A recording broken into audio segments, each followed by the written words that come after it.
ሰላም ጤና ይስጥልን በመላው ዓለም ለምትገኙ የኢትዮቨርቴክስ ሚዲያ ተከታታዮች በሙሉ እንደምን አላችሁ እንደምን ቆያችሁ እንኳን ደስ ያላችሁ እንኳን ደስ ያለን አሜሪካ ከኢራን ጋር ተኩስ አቁም ለማድረግ ሙሉ በሙሉ ስምምነት ላይ ደርሰዋል ፕሬዝዳንት ትራምፕ በዛሬው ዕለት ለዓለም ህዝብ በሙሉ የደስታውን ብስራት አብስረዋል በዚህ ጦርነት ዓለም ተጨንቃ ነበር ዓለም ተጠባ ነበር ትውልደ ኢትዮጵያውያን በኑሮው በጦርነቱ በኢኮኖሚው በሁሉም ነገር እጅግ ፈተና ውስጥ ገብተው ነበር የዓለም ህዝብ በሙሉ በመኖር ህልውናው ላይ ከባድ አደጋ ተደቅኖበት ነበር ታዲያ ይህ ጦርነት ለአንዴና ለመጨረሻ ጊዜ ጥይት እንዳይተኮስና የጥይት ድምጽ እንዳይሰማ ስምምነት ላይ መድረሳቸውን ፕሬዝዳንት ትራምፕ አሁን ከደቂቃዎች በፊት ለዓለም ህዝብ በሙሉ የብስራቱን ዜና አሰምቷል ዝርዝሩን ተሰሙታላችሁ እንዴት ወዴት መቼ ከየት ወዴት የሚለውን አጠቃላይ ሙሉውን መረጃ ይዘነው መተናል ለማንኛውም ሁኔታዎቹ ገና ስላለየላቸው የአሜሪካ የውጭ ጉዳይ ሚኒስቴር በየትኛውም አካባቢ የምትገኙ የአሜሪካ ዜጎች በሙሉ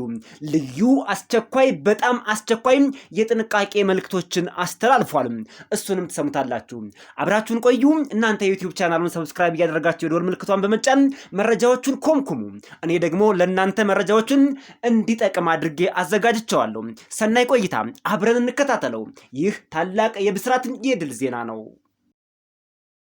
ወደ ቀዳሚው መረጃ ስናልፍ ሰበር ዜና ተሰምቷል ፕሬዝዳንት ትራምፕ ከኢራን ጋር ውጤታማ ውይይት መደረጉን ተከትሎ በኢራን ላይ የታቀደው ጥቃት ለ5 ቀናት ያክል እንዲቆም ሙሉ ወታደሮቻቸውንና አጠቃላይ የጦር ሰራዊቶቻቸውን አሁን ከደቂቃዎች በፊት አስቸኳይ ትዕዛዝ ሰጥተዋል Breaking news. President Trump announces 5-day pause on Iran strikes following productive talks. Washington, D.C. In a dramatic shift for the Operation Epic Fury campaign, President Donald J. Trump has announced a temporary suspension of planned military strikes against Iranian energy infrastructure. This decision comes after 2 days of intensive, high-level discussions aimed at a complete and total resolution of hostilities in the Middle East. While the region has been on the brink of total energy warfare following a 48-hour ultimatum regarding the Strait of Hormuz, this morning's statement suggests a significant breakthrough in diplomatic channels. Global markets have already begun to react, with oil prices seeing a sharp decline as the immediate threat to Iranian power plants is stayed. Key highlights of the announcement: 5-day military reprieve. The president has officially instructed the Department of War to postpone all strikes against Iranian power plants and energy infrastructure for a period of 5 days. Constructive dialogue. The pause is the result of what the president described as very good and productive conversations between the U.S. and Iran over the last 48 hours. Goal of total resolution. Discussions are focused on a permanent end to hostilities in the Middle East rather than just a temporary ceasefire. Ongoing negotiations. Detailed and in-depth meetings are scheduled to continue throughout the remainder of the week. Conditional success. The president emphasized that the suspension of military action remained strictly subject to the continued success and tenor of these ongoing diplomatic efforts. Economic impact. International benchmark Brent crude prices reportedly plunged over 10% immediately following the news, as fears of a massive regional energy blackout eased.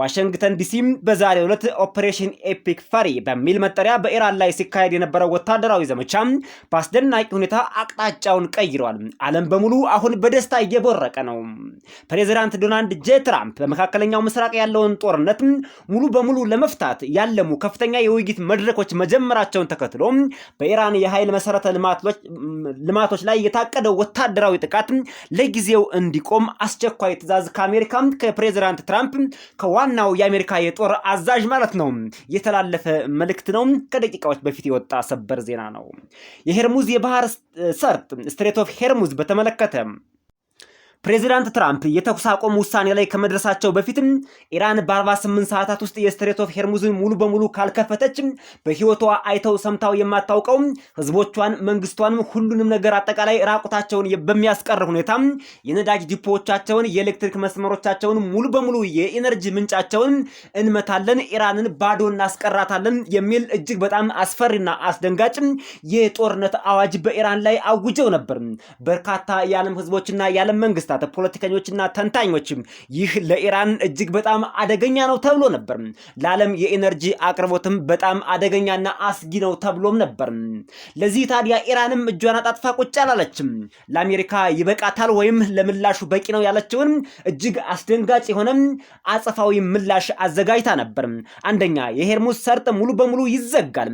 የአሜሪካ ጥቃት በኢራን የኃይል ማመንጫዎች ላይ ከተሰነዘረ የሄርሙዝ የባህር ሰርጥ ሙሉ በሙሉ ይዘጋል።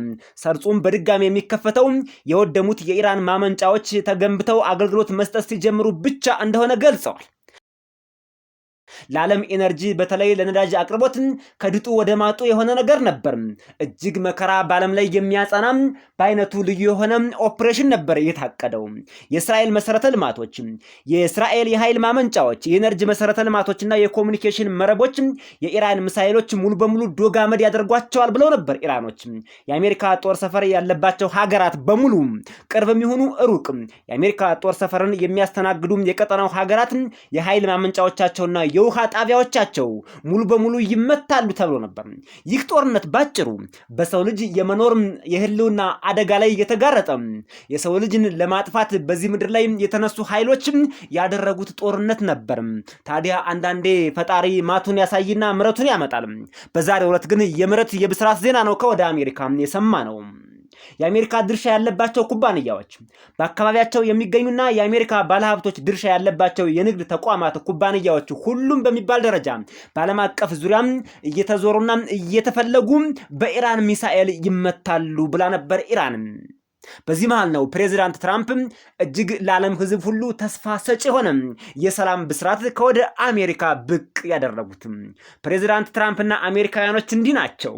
የሚፈልጉትን ካደረጉ በኋላ፣ የሚፈልጉትን ከቀጠቀጡ በኋላ መጨረሻ ላይ እንታረቅ፣ ተኩስ አቁም የሚሏት አንዲት ቀመር አለቻቸው። እሱን ነው ፕሬዚዳንቱ ያደረጉት። የፕሬዚዳንት ትራምፕ የተኩስ አቁም መግለጫ ዋና ዋና ነጥቦች: 5 ቀናት ወታደራዊ እረፍት ይደረግ። ፕሬዚዳንት በኢራን ኃይል ማመንጫዎችና የኢነርጂ መሰረተ ልማቶች ላይ የሚሰነዘሩ ማንኛውም ወታደራዊ ጥቃቶች ለ5 ቀናት እንዲራዘሙ ለጦር ኃይሎቻቸውና ለዋናው የዲፓርትመንት ኦፍ ዋር ለሚባለው ለጦር መምሪያው ክፍል አስቸኳይ ትዕዛዝ አስተላለፉ። ገንቢ ውይይቶች። ይህ የጥቃት ማቆም ውሳኔ የተላለፈው ባለፉት 48 ሰዓታት በአሜሪካና በኢራን መካከል የተደረጉ በጣም ጥሩና ውጤታማ ውይይቶችን ተከትሎ ነው ይላል። ይህ እጅግ በጣም ደስ የሚል ነው። እውነት ያደርገው እየተባለ ነው። ሁሉም በየሃይማኖቱ እየጸለየ ነው። ይህ ጦርነት የሚካሄደው ሩቅ ምስራቅ ወይም መካከለኛው ምስራቅ አካባቢ ቢሆንም ትውልደ ኢትዮጵያውያንን ከአገር አቋርጦ ባህር አቋርጦ የጎዳ ጦርነት ነው። ትውልደ ኢትዮጵያውያን ምንም በማያውቁት ሁኔታ በጦርነቱ እንኳን በሌሉበትና ባልተሳተፉበት ሁኔታ በዚህ ጦርነት ሳቢያ የኢኮኖሚ አደጋ ተጋርጦባቸዋል። እናቶች በአምቡላንስ ወደ ጤና ጣቢያ መሄድ የሚችሉበት ሁኔታ ላይ አይገኙም። አምቡላንሶች ቁመዋል። ትራንስፖርት ተዘግቷል። ህብረተሰቡ ከኑሮ ላይ ከአለው የኑሮ ውድነት ላይ እጅግ በጣም በከፋ ሁኔታ ይገኝ ነበር። ይህ ጦርነት ለዓለም ህዝብ በሙሉ ጦሱ ተርፎ ነበር።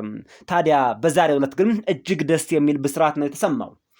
ዘላቂ ሰላም ያለመ ግብ ነው። ውይይቶቹ የሚያተኩሩት በጊዜያዊ የተኩስ አቁም ላይ ብቻ ሳይሆንም በመካከለኛው ምስራቅ ያለውን ጠላትነት ሙሉ በሙሉ ለመፍታት እንደሆነም ተገልጿል። ቀጣይ ድርድሮች፣ ዝርዝርና ጥልቅ የሆኑ ስብሰባዎች በተቀሩት የሳምንታት ቀናት ውስጥ እንደሚቀጥሉ ነው ፕሬዚዳንት ትራምፕ በዋናው የትዊተር የትሩዝ ሶሻል ሚዲያቸው ለዓለም በሙሉ ያበሰሩት። ሁኔታዊ ስምምነት። ፕሬዚዳንቱ ወታደራዊ እርምጃቸው ታግዶ የሚቆየው አሁን እየተካሄዱ ያሉ ድርድሮች ውጤታማ እስከሆኑ ድረስ ብቻ መሆኑን አሳስበዋል። ኢኮኖሚያዊ ተጽዕኖ። ዜናው ከተሰማ በኋላ ወዲያውኑ የዓለም የነዳጅ ዋጋ በ10% ቀንሷል ይላል አሁን የወጣው ዜና። ይህ የሚገርም ነው። የሰላም ዋጋው ስንት እንደሆነ ማሰብና መገመት አያዳግትም። ሰላምን ለማምጣት እጅግ ብዙ ርቀት መሄድ ያስፈልጋል። ለማውደምና ለውድመት ለጦርነት ግን ደቂቃዎችን በቂ ናቸው። 1 ወር ባልሞላ ጊዜ ነው የዓለም ሕዝብ በሰቆቃና በመከራ ውስጥ የወደቀው። ሰላም በነበረበት ጊዜ ግን ረጅም ዓመታትን ሰላምን ለማምጣት የዓለም ሕዝብ ተጉዟል። የሰላም ዋጋው ስንት ነው ለመሆኑ? ይህ በእንዲህ እንዳለ ለማንኛውም ነገሮች ገና እስኪስተካከሉ ድረስና ድርድሩም ፍሬ አፍርቶ ግቡን እስኪመታ ድረስም በየትኛውም የዓለም ክፍል የምትገኙ የአሜሪካ ዜጎች ከአሜሪካ የውጭ ጉዳይ ሚኒስቴር እጅግ አስቸኳይ መረጃም ተላልፎላቸዋል።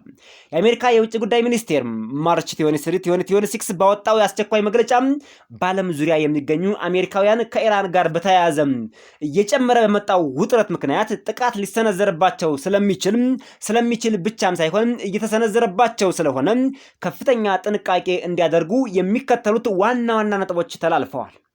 የጥቃት ስጋት ከኢራን ጋር ግንኙነት ያላቸው ቡድኖች ወይም የገዢው አካል ደጋፊዎች የአሜሪካን ተቋማትና ዜጎችን ኢላማ እያደረጉ ስለሆነ ከዚህ አካባቢ እንድትርቁና ራሳችሁን እንድትጠብቁ ከቻላችሁ ደግሞ በየትኛውም የንግድ አውሮፕላን ቢሆን ከየትኛውም አካባቢ በተለይ ከመካከለኛው ምስራቅ አካባቢ ወደ አሜሪካ ያልመጣችሁ የአሜሪካ ዜጎች በፍጥነት ወደ አሜሪካ እንድትመጡ ጥሪ ተላልፎላችኋል።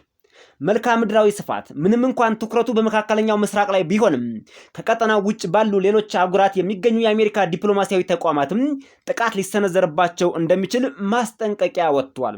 ስለዚህ በየትኛውም ዓለም በሚባል ደረጃ በተለይ ኢራን ትደርስባቸዋለች ተብሎ በሚታሰቡት አካባቢዎች እንዲሁም የኢራን ደጋፊዎች አሉበት ተብሎ በሚታሰቡ አካባቢዎችም ሁሌም ኤምባሲዎች አካባቢን ለቃችሁ እንድትወጡና ከሱ አካባቢ እንድትርቁም የተላለፈ መልእክት ነው። የጉዞ መስተጓጎል የአየር ክልል በጊዜው ሊዘጋ ስለሚችል በዓለም አቀፍ በረራዎች ላይ መስተጓጎል ሊፈጠር እንደሚችል ሚኒስቴሩም ገልጿል። ለአሜሪካውያን የተሰጡ የደህንነት ምክሮች በአቅራቢያችሁ በሚገኝ የአሜሪካ ኤምባሲ የሚወጡ የደህንነት መረጃዎችን ሁሌም ቶሎ ተከታተሉ። ሰዎችን በሚያሰጉና የአሜሪካ ተቋማት ባሉባቸው አካባቢዎች እንቅስቃሴዎቻችሁን ቀንሱ። እንዲሁም በስማርት ትራቭል ኤንሮልመንት ፕሮግራም በኩል መመዝገብና ወቅታዊ መረጃዎችን ማግኘት ትችላላችሁ። ይህ ዳታቤዝ እጅግ በጣም ጠቃሚ የሆነ ፕላትፎርም ነው። በዚህ ብትመዘገቡ ወቅታዊ የሆነ ጠቃሚ መረጃዎችን ለእናንተ በአስቸኳይ ይደርሳችኋል። የምታዩት አጠራጣሪ ነገር ካለ ጥቆማ ስጡ የሚለውን ዋና ዋና ነጥቦች የአሜሪካ የውጭ ጉዳይ መስሪያ ቤት አስተላልፏል። የተከበራችሁ አድማጭ ተመልካቾቻችን ለዛሬ በተለይ ከአሜሪካና ከኢራን ጦርነት ጋር ተያይዞ የተሰማውን የተኩስ አቁም የድል የደስታ ብስራት አስመልክቶ ያቀረብንላችሁ ዜናና ዘገባ ይሄን ይመስል ነበር። በሌሎች መረጃዎችና ቪዲዮዎች በአጭር ጊዜ እንመለሳለን። እስከዛው ድረስ በያላችሁበት ሰናይ ቆይታ፣ ሰላሙን እውነት ያድርገው፣ ጦርነቱንም ያረቅልን፣ ለዓለም ሁሉ ፍቅርን ያድልልን።